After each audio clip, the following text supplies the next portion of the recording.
हमने पीटीआई भर्ती 2022 का एग्जाम दिया था। ये आलोक राज जी आए थे बोर्ड में आने के बाद उन्होंने एसओजी की जांच सौंपी। जांच सौंपने के बाद साहब आज ये कंडीशन है इस भर्ती के अंदर 2200 जने फर्जी है साहब। एक दो जने नहीं 2200 जने इस भर्ती के अंदर फर्जी है।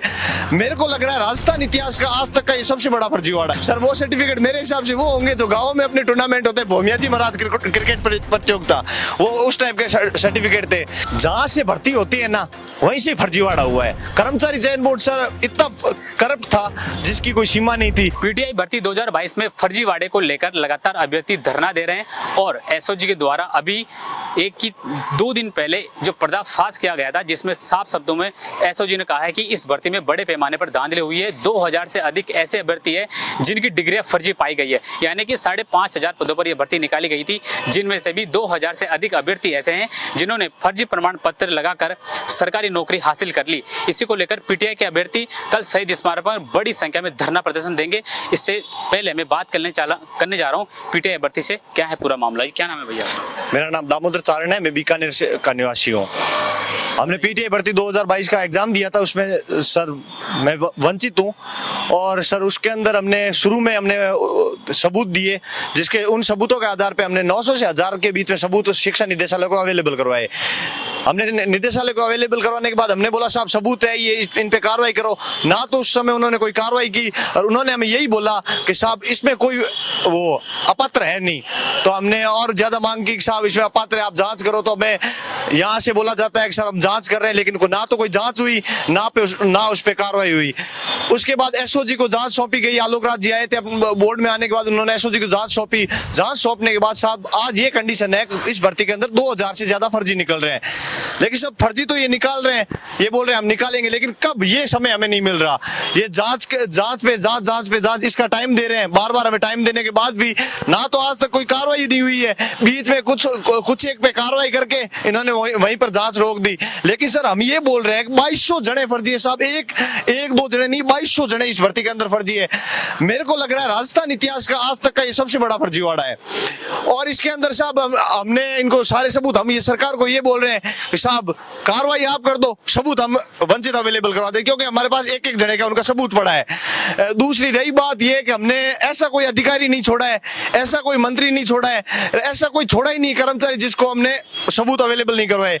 और इसमें सर सबसे बड़ी मजे की बात यह है कि साहब जो कर्मचारी थे जिनको जांच के लिए सौंपी गई कि साहब ये जांच आप करवाओ, साहब उनकी संलिप्तता है। सबसे बड़े मैं नाम लेता हूँ मनदीप सांगवान, जिसकी वाइफ फर्जी है सुमन भारी। उसके बाद सर एक नाम लेता हूँ मैं जगदीश सारण, जिसका भाई है मुकेश सारण। वो पता नहीं साहब कितनी 3 साल में डिग्रियां ला रही है, हमारी भी अभी तक गिनती नहीं हुई, गिनती होगी उस दिन सर बताएंगे जरूर। उसके बाद सर इसमें सिस्टम है साहब के कई सर्टिफिकेट सर ऐसे लगा दिए जिसके अंदर साहब सर्टिफिकेट तो थे कोई थम्स अप टूर्नामेंट करा दे रहा तो उसके, और नंबर दे दिए उन्होंने 28 सर। वो सर्टिफिकेट मेरे हिसाब से वो होंगे जो गाँव में अपने टूर्नामेंट होते हैं, भोमिया जी महाराज क्रिकेट प्रतियोगिता, वो उस टाइप के सर्टिफिकेट थे।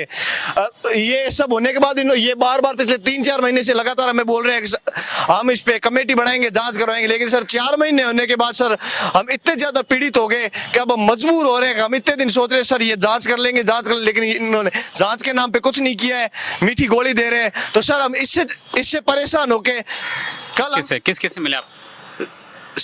मंत्री जी से मिले, मुख्यमंत्री जी को साहब सुनवाई के अंदर हम ज्ञापन देके आए, शिक्षा सचिव जी से मिले। क्या बोले शिक्षा सचिव ने? वो बोल रहे हैं हम कमेटी बना के जांच करवा रहे हैं। और अब सुनने में आ रहा है कि सर कल एक आलोक राज जी का कहीं पॉडकास्ट में सुना था कि इस पे जल्दी वो कमेटी बना रहे हैं। लेकिन सर जल्द सुनते हुए हमें 6 महीने हो गए। 2 साल बाद उनका फिक्सेशन हो जाएगा। फिक्सेशन होने के बाद सर उनको निकालना मुश्किल हो जाएगा। अगले महीने उनका फिक्सेशन है, हम इनके आगे हाथ जोड़ रहे हैं साहब इनको बाहर कर दो, पैर पकड़ रहे साहब बाहर कर दो। हमारी गलती नहीं थी सर, बाहर कर रहे हो तो वंचितों की क्या गलती थी, फर्जी आपने लगाए।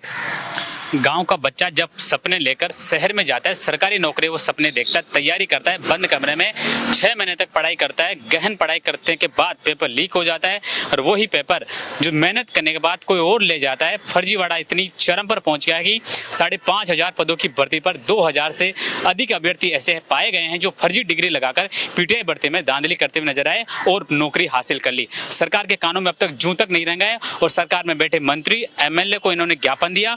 इस भाई भाई ने अपनी पीड़ा बताई कि इतने मंत्रियों से मुलाकात कर चुका, लेकिन अधिकारी और सरकारी मंत्री है, एसी चलाकर कमरे में बैठे हैं, एसी वाले कमरे से बाहर नहीं निकल रहे और बच्चों की पीड़ा नहीं सुन पा रहे हैं। 3.5 साल का समय बीत चुका है। पीटीआई भर्ती 2022 धांधली, इतनी धांधली हुई कि 2000 से अधिक अभ्यर्थी अभी भी एसओजी के रडार पर है।